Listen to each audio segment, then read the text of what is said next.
Bengals fans, happy Sunday and welcome into another edition of Bengals Breakdown. Once again, I am your host, Stone Shields. Thank you so much for joining us.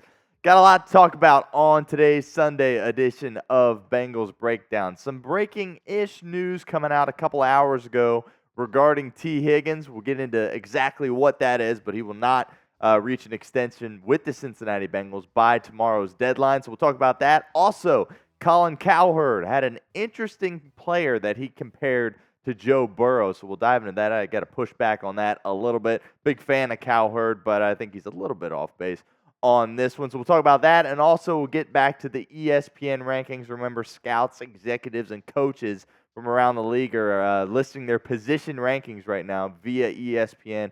We'll talk a little bit about the offensive line and if any Cincinnati Bengals found their way onto those lists. But before we dive into it, we are super close to hitting 9,000 subs on this channel, and that obviously would be a very big benchmark for us. When I got here a couple of months ago, we were just under 8,000, so this would be considerable growth getting to the 9K mark. As you can tell, we need 44 subs for that to happen. So help us out. Let's try to hit this number within the next day or two. Make sure you subscribe to our channel, and then from there, once we get 9K, we'll just keep climbing from there. So help us out. Hit that sub button, youtube.com/BengalsTV.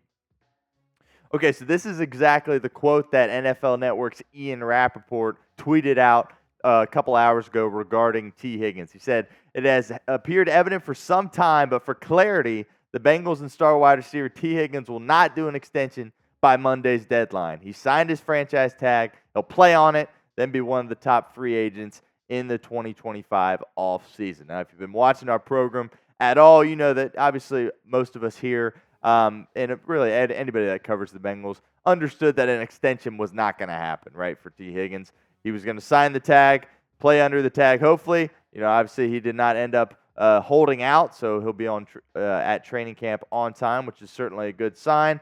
But I've been saying now for a while that this feels like this year is going to be the last year of phase one of the Joe Burrow era, because they're probably going to lose Tee Higgins after, right? And their core is going to look a little bit different going forward. So that just shows you how important of a year this year is for Cincinnati. This is a perfect year for Cincinnati to advance to a Super Bowl and potentially win it. The stars are kind of aligning for them. They've got everybody back for this year, and it feels like the last ride for this particular group.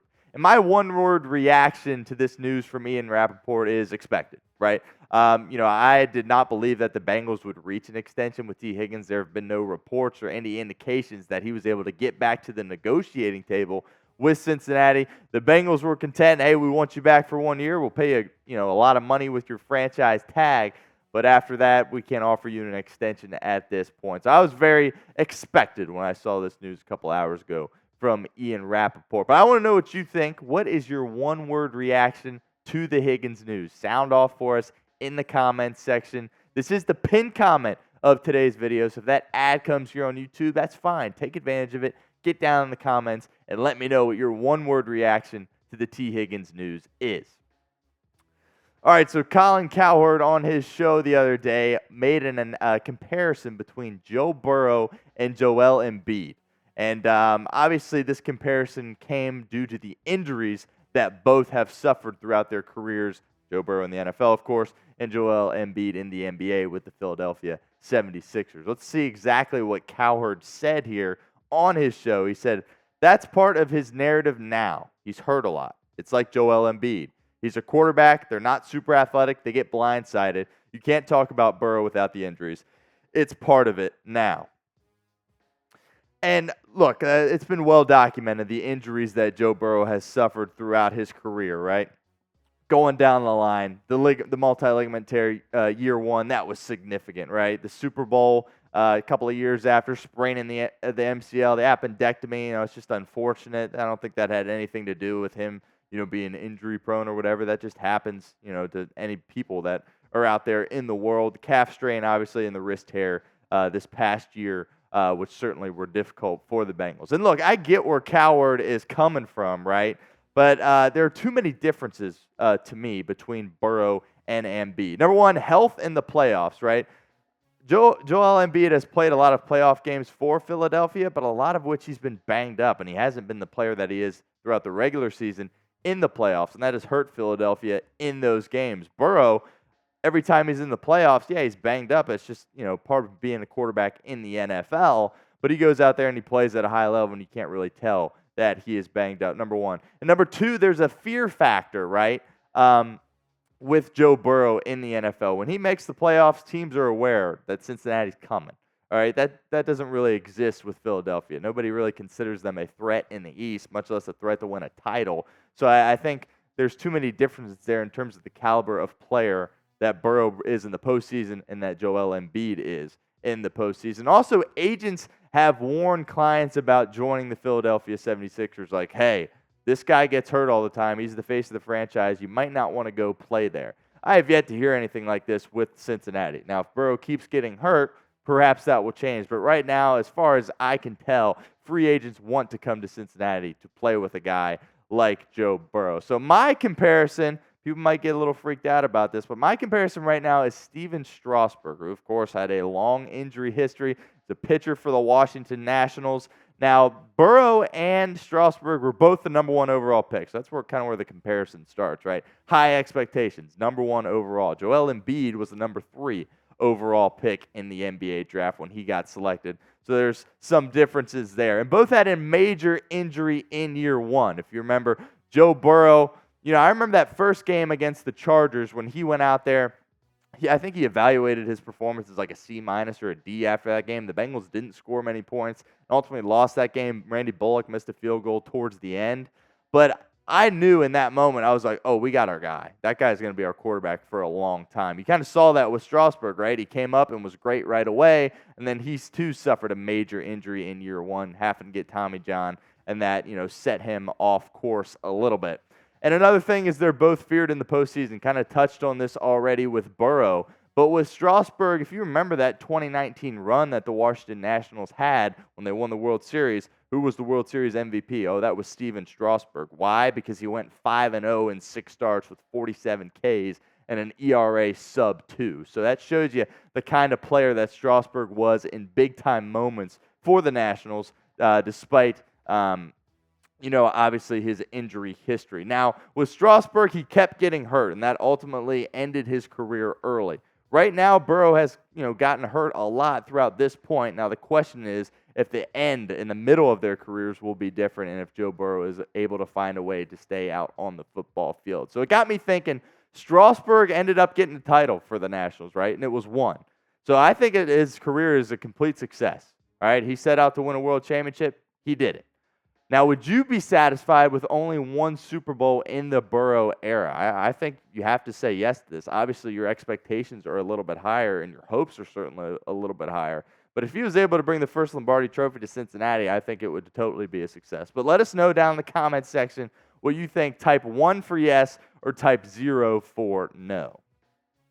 All right, so getting back to some of our ESPN rankings. Remember, these are from coaches, scouts, and executives from around the league. So these rankings I always view as a little bit more accurate than some of the other rankings we deal with throughout the offseason. So this is kind of their top 10 interior offensive line rankings. Obviously, you have a lot of elite players on this list, and I don't believe any Bengals deserve to be on this side of the list. Now, when you move forward to the honorable mention side, this is where I have a bit of an issue because where's our guy Ted Karras? I think that based on the things that he has done, especially last year throughout his time in Cincinnati, proved to me that he's a player that's capable of being on this list and probably should be an honorable mention. I think he can be one of the best centers in the National Football League for Cincinnati this year. I've said it before on this show, and I'll say it again. He can certainly be a little bit better in the run game, but I think that if Joe Burrow is able to stay healthy and he can kind of build that relationship with him throughout an entire season, again, I think his play will even only get better than it was last year, and he could certainly be a major force to be reckoned with at the center position for Cincinnati. Before we move on, I want to give a shout-out to our friends over at Fanatics. Obviously, the Bengals just drafted an offensive lineman in Amarius Mims.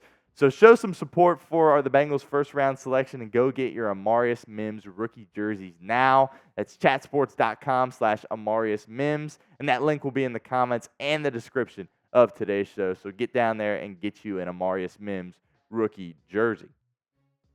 Moving over to the tackle side of things. Again, no Bengals on this top 10. Trent Williams, Penei Sewell, elite tackle. Tristan Wirfs, just elite. I do laugh when I see Penei Sewell's name on here because remember that debate a couple of years ago? Oh, should the Bengals take Jamar Chase or Penei Sewell? It looks like it's worked out both ways because Penei Sewell's a really, really solid tackle for the Detroit Lions. But, of course, Cincinnati got Jamar Chase. But I don't have any problems with no Bengals being on their top 10 list. And once you move over to the honorable mention side of things, still no Bengals. And this kind of makes sense. Get offensive line list, the interior and the tackles, no Bengals. Why? Well, their offensive line hasn't been good very lately over the past couple of years. So hopefully that can change. But there is an argument that Orlando Brown Jr. could be on the list because he received some votes to be on the list.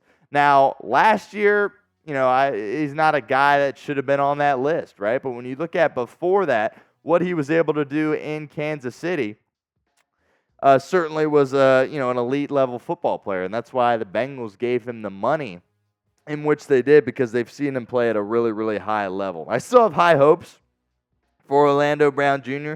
because I believe he can get back to that form, live up to his contract, and be a better football player. We've talked about how just another year in Cincinnati with just getting used to being in a new city, new quarterback, new coaches. There is a transition there. So hopefully he looks a lot better in Cincinnati in year 2 and perhaps can find his way on this list during the 2025 offseason. Your last chance to get interactive in the comments on today's show. Do you believe that Karras or Brown got snubbed on either of these lists? Like I said, I thought Karras probably should have been an honorable mention. I don't have any issues with Brown being left off. But type K for Ted Karras, type B for Orlando Brown, or type N for neither if you do not believe either of those players were snubbed from those lists.